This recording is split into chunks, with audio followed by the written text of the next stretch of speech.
السلام علیکم دوستو، ایک بار جبرائیل علیہ السلام نبی کریم صلی اللہ علیہ وسلم کے پاس آئے تو آپ صلی اللہ علیہ وسلم نے دیکھا کہ جبرائیل علیہ السلام کچھ پریشان ہے۔ آپ صلی اللہ علیہ وسلم نے فرمایا، جبرائیل کیا معاملہ ہے کہ آج میں آپ کو غمزدہ دیکھ رہا ہوں؟ تو جبرائیل علیہ السلام نے عرض کی، اے محبوب، کل میں اللہ پاک کے حکم سے جہنم کا نظارہ کر کے آیا ہوں، اس کو دیکھنے سے مجھ پہ غم کے آثار نمودار ہو رہے ہیں۔ نبی کریم صلی اللہ علیہ وسلم نے فرمایا کہ جبرائیل مجھے بھی جہنم کے حالات بتاؤ۔ جبرائیل نے عرض کی، جہنم کے کل 7 درجے ہیں اور ان میں سے جو سب سے نیچے والا درجہ ہے اللہ ان میں منافقوں کو رکھے گا۔ اس سے اوپر والے 6 درجے میں اللہ تعالیٰ مشرک لوگوں کو ڈالیں گے۔ اس سے اوپر 5ویں درجے میں اللہ سورج اور چاند کی پرستش کرنے والوں کو، عبادت کرنے والوں کو ڈالیں گے۔ 4تھے درجے میں اللہ پاک آتش پرست لوگوں کو ڈالیں گے، اور 3رے درجے میں اللہ پاک یہود کو ڈالیں گے۔ 2 درجے میں اللہ تعالیٰ عیسائیوں کو ڈالیں گے۔ یہ کہہ کر جبرائیل علیہ السلام خاموش ہو گئے تو نبی کریم صلی اللہ علیہ وسلم نے پوچھا، جبرائیل آپ خاموش کیوں ہو گئے؟ مجھے بتاؤ کہ پہلے درجے میں کون ہوگا؟ جبرائیل علیہ السلام نے عرض کیا کہ اے اللہ کے رسول، پہلے درجے میں اللہ پاک آپ کی امت کے گناہگاروں کو ڈالیں گے۔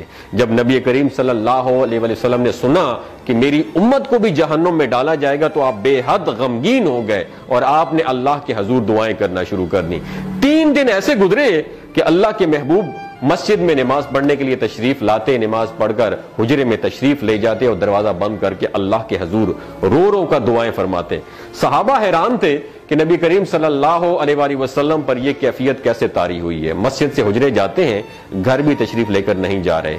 جب 3را دن ہوا تو سیدنا ابو بکر صدیق رضی اللہ تعالیٰ عنہ سے رہا نہیں گیا، وہ دروازے پر آئے اور دستک دی اور سلام کیا، لیکن سلام کا جواب نہیں آیا۔ آپ روتے ہوئے سیدنا عمر رضی اللہ تعالیٰ عنہ کے پاس آئے اور فرمایا کہ میں نے سلام کیا لیکن سلام کا جواب نہیں پایا، لہٰذا آپ جائیں، ہو سکتا ہے آپ کو سلام کا جواب مل جائے۔ آپ گئے تو آپ نے 3 مرتبہ سلام کیا لیکن سلام کا جواب نہ آیا۔ حضرت عمر رضی اللہ تعالیٰ عنہ نے سلمان فارسی کو بھیجا لیکن پھر بھی سلام کا جواب نہیں آیا۔ حضرت سلمان فارسی نے واقعے کا تذکرہ حضرت علی رضی اللہ تعالیٰ عنہ سے فرمایا۔ انہوں نے سوچا کہ جب اتنے عظیم شخصیت کو سلام کا جواب نہیں ملا تو مجھے بھی خود نہیں جانا چاہیے، بلکہ مجھے ان کی نور نظر بیٹی حضرت فاطمہ رضی اللہ تعالیٰ عنہا انہیں اندر بھیجنا چاہیے۔ لہٰذا آپ نے حضرت فاطمہ رضی اللہ تعالیٰ عنہا کو سب احوال بتا دیا۔ آپ حجرے کے دروازے پر آئیں، ابا جان السلام علیکم۔ بیٹی کی آواز سن کر محبوب کائنات اٹھے، دروازہ کھولا اور سلام کا جواب دیا۔ ابا جان، یہ آپ پر کیا کیفیت ہے کہ 3 دن سے آپ یہاں پہ تشریف فرما ہیں؟ نبی کریم صلی اللہ علیہ وسلم نے فرمایا کہ جبرائیل نے مجھے آگاہ کیا ہے کہ میری امت بھی جہنم میں جائے گی۔ فاطمہ بیٹی، مجھے اپنی امت کے گناہگاروں کا غم کھائے جا رہا ہے اور میں اپنے مالک سے دعائیں کر رہا ہوں کہ اللہ ان کو معاف کر دے اور جہنم سے بری کر دے۔ اور یہ کہہ کر پھر آپ سجدے میں چلے گئے، رونا شروع کر دیا، یا اللہ میری امت کے گناہگاروں پر رحم کر، ان کو جہنم سے آزاد کر کے اتنے میں حکم آ گیا، وَلَسَوْفَ يُعْطِيكَ رَبُّكَ فَتَرْضَىٰ، اے میرے محبوب غم نہ کر، میں تم کو اتنا عطا کروں گا کہ آپ راضی ہو جائیں گے۔ آپ خوشی سے کھل اٹھے اور فرمایا کہ لوگوں، اللہ نے مجھ سے وعدہ کر لیا ہے کہ روز قیامت مجھے میری امت کے معاملے میں خوب راضی کرے گا، اور میں اس وقت تک راضی نہیں ہوں گا جب تک میرا آخری امتی بھی جنت میں نہ چلا جائے۔ بولتے ہوئے آنکھوں سے آنسو آنا شروع ہو جاتے ہیں بندے کے، جب بندہ سوچتا ہے کہ ہمارا نبی صلی اللہ علیہ وسلم اتنا شفیق اور غم محسوس کرنے والا ہے اور بدلے میں ہم نے ان کو کیا دیا۔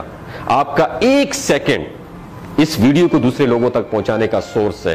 میری آپ سے عاجزانہ اپیل ہے کہ لا حاصل اور بے مقصد پوسٹیں ہم شیئر کرتے رہتے ہیں، لیکن آج اپنے نبی کی رحمت کا یہ پہلو کہیں ہم سے مس نہ ہو جائے۔